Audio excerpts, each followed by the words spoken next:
Як савол дорем дар бораи ададҳои пай дар пай.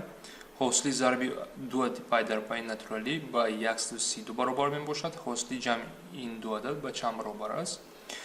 Ададҳои пай дар пай чӣ қадар доранд? Яъне баъди якдигар мебиёнд. Масалан 10-11 ин ададҳои пай дар пай. 10-11 ё ин ки 100 ва 101 ё ин ки 98 99 инҳо ададҳои пай дар пай. چه خیلی مثال ها رو کار میکنیم؟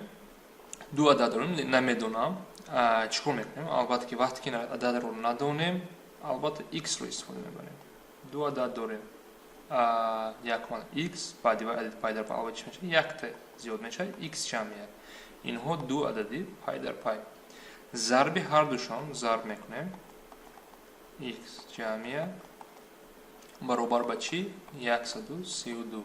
از ما چی میپرسد؟ جمع آنها رو میپرسد. بیاین اول این رو کار کنیم. این چی هست؟ این مدل کوادراتی است. قوس رو اگر کشویم x کوادرات جمع x برابر 132 است.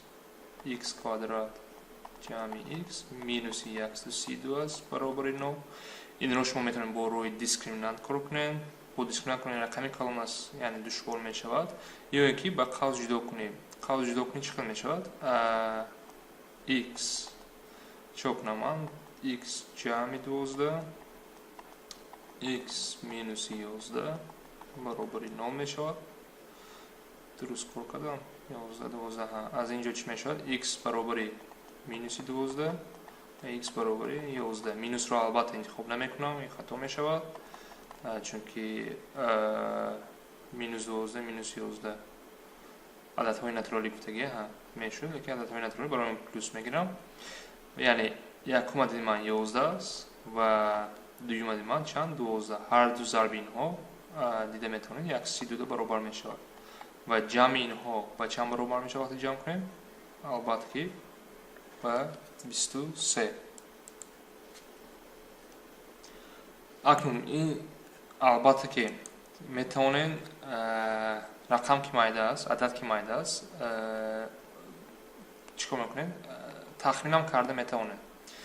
یعنی تخمین آسان چی است؟ این 132 است. پای در پای کی است؟ یک رفته میتونید. دو عددی یک خیل رو ضرب کنیم. اگر دونین کوادرات ها 11 ضرب 11 چند است؟ 121. این 121 کلام است. و 12 ضرب 12 144 است.